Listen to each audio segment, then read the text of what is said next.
If you're a Philadelphia Eagles fan, at this point, I think I've established a reputation with you guys for being very unbiased whenever it comes to analyzing your guys' games. And there's no question about it. The fall off of the Philadelphia Eagles needs to be studied, because the last time I've seen a fall off this badly, it was the 2021 Arizona Cardinals. So before we get to the content, if you missed my Dallas Cowboys reaction, we uploaded it a few hours before this. I'm a little backloaded. It was my best friend's wedding on the night of the Dallas Cowboy game, so there's no way for me to be able to get you guys that video right away, as much as it killed me not to get you guys that video right away. But we dropped it 3 hours ago, and you get a nice level-headed, more reasonable mic as opposed to an emotional one. Now that we get all that out of the way, work!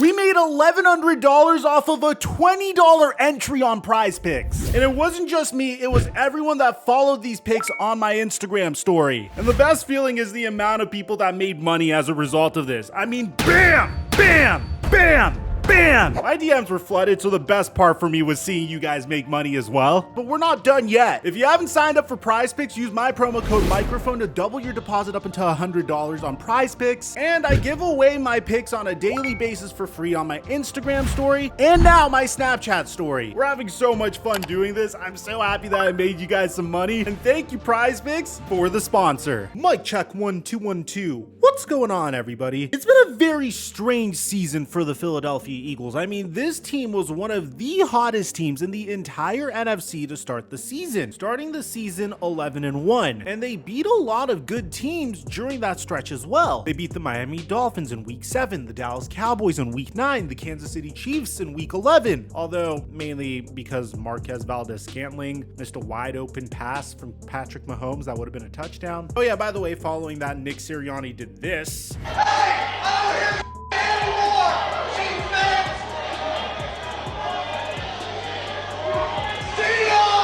And the Buffalo Bills the week after in a similar type of fashion. And then it seemed like right after they beat the San Francisco 49ers and Nick Bosa said this. Yeah, I mean, you see it on tape though. And then obviously we put the blueprint out there. Hopefully Cowboys watch the tape. We made Jalen stay in the pocket and escape outside instead of those B gaps, and paid off. Because Jalen's looking at the rush every play.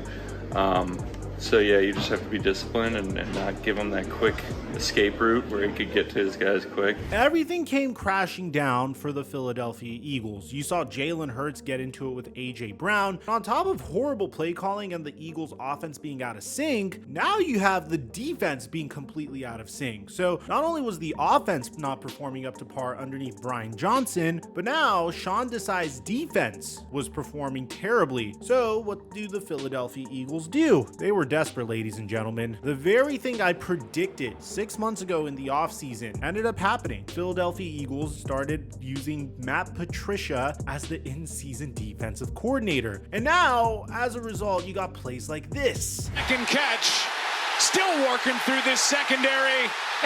I mean, the Philadelphia Eagles couldn't tackle a wide receiver or a running back to save their life in this game versus the Tampa Bay Buccaneers. And I'm not in a position where I could talk trash, because the Dallas Cowboys had a meltdown of epic proportions. But at least in that particular instance, it was surprising. Everyone was expecting the Philadelphia Eagles to lose going into this game. I mean, look at the pregame predictions, for crying out loud. If you told me 2 months ago that we were going to take Tampa Bay over the Philadelphia Eagles in a playoff series, I would have laughed at you straight up, and I'm a Cowboy fan. Now, throughout this game, I saw more or less of the same exact things that were haunting the Philadelphia Eagles throughout the entirety of the season. And here's a perfect example of the incompetence that I've been telling you about. It's 3rd and 2. If it was September, what would you predict the Philadelphia Eagles running on a 3rd and 2? There's no question about it. Every everybody knows it's coming. It's the most annoying and irritable play in football. A play that people were begging to ban. A play that Nick Sirianni was begging the NFL not to ban. A play that they called unstoppable. And they would run it on 3rd and 2s, especially on 3rd and 2s. Because even if they didn't get it on 3rd and 2, they would get a 4th and inches scenario, and then they would run it again on 4th and inches. And if you don't know what I'm talking about at this point, I'm talking about the tush push.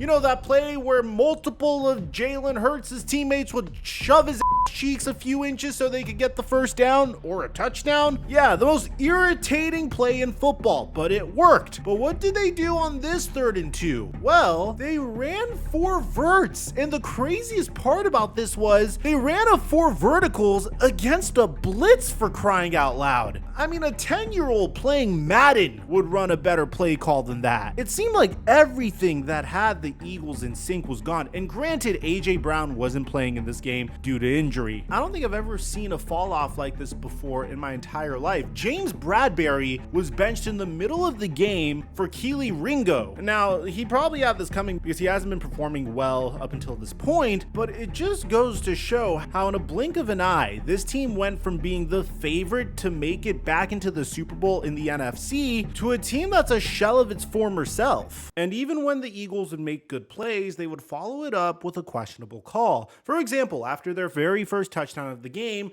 they decided to run a tush push so they could get a 2-point conversion. There was literally no reason to do this at all whatsoever. And the reason why this was so head scratching was because a few drives earlier on 3rd and 2, they were in a situation where it would make sense to do a tush push. And they didn't do it there, but they decided to do it when they had one opportunity to get 2 yards to score 2 points when they didn't really need to do it. Now, I want to give the Tampa Bay Buccaneers their flowers. They forced a safety on Jalen Hurts in the 3rd quarter. And very shortly after, Baker Mayfield threw another touchdown pass that more or less had the same theme as the touchdown pass from earlier. And that's because James Bradbury couldn't tackle Trey Palmer to save his life. I mean, it's kind of crazy how bad James Bradbury is at tackling. I mean, just from this angle, it's insane that James Bradbury wasn't able to make a simple tackle here, and it resulted in a huge play, and Kevin Byard couldn't even get him. So with that being said, I want to give the Tampa Bay Buccaneers their flowers. I mean, a year ago, I was telling you guys how Baker Mayfield's career might be over. And at the time, it looked like Baker Mayfield's career might be over. And I'm really happy to say that it's the exact opposite story today as well. Now, look, Baker Mayfield has his own cycle, by the way, and I hope he breaks the cycle because I love watching him play and I love rooting him on. But his goes play like shit, criticized by media, underdog mentality, beat inferior opponent, call out doubters, and it continues. In this particular scenario, he's had one of his best seasons to date. He has the most weapons he's ever had in Tampa Bay. He proved himself on a prove it contract. He got further this year with more or less the same offense as Tom Brady had last year.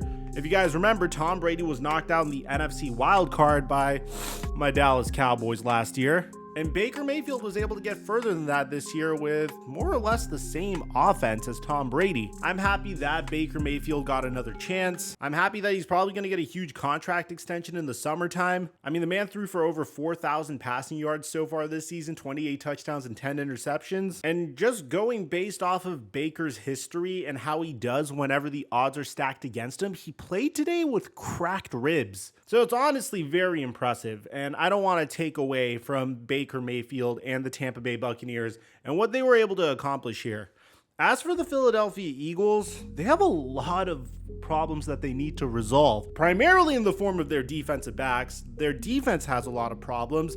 Their defensive coordinator clearly is a huge position of need for them this offseason. Their offensive coordinator is another huge position of need this offseason, and they need to ask themselves whether or not they want to continue forward with Nick Sirianni, which there were rumors originally, we mentioned this in my Dallas Cowboys video, that the Philadelphia Eagles may consider firing Nick Sirianni if they exit the playoffs early. Now, bear in mind, and I said this in my Cowboys video as well, this offseason, is one of the greatest off seasons in NFL history to be in the market for a head coach. We have blue chip head coaches like Mike Vrabel, Ben Johnson, Jim Harbaugh, who just interviewed with the Chargers and won a national championship, Bill Belichick, who just had an interview with the Atlanta Falcons. Pete Carroll is available as well. It's a great time to need a head coach. So if you're not even sure of your current head coach, now would be the time to consider making a move. There's a myriad of different ways the Eagles could go in this offseason. Historically, they've shown me that they're willing to be aggressive to get the guy that they want,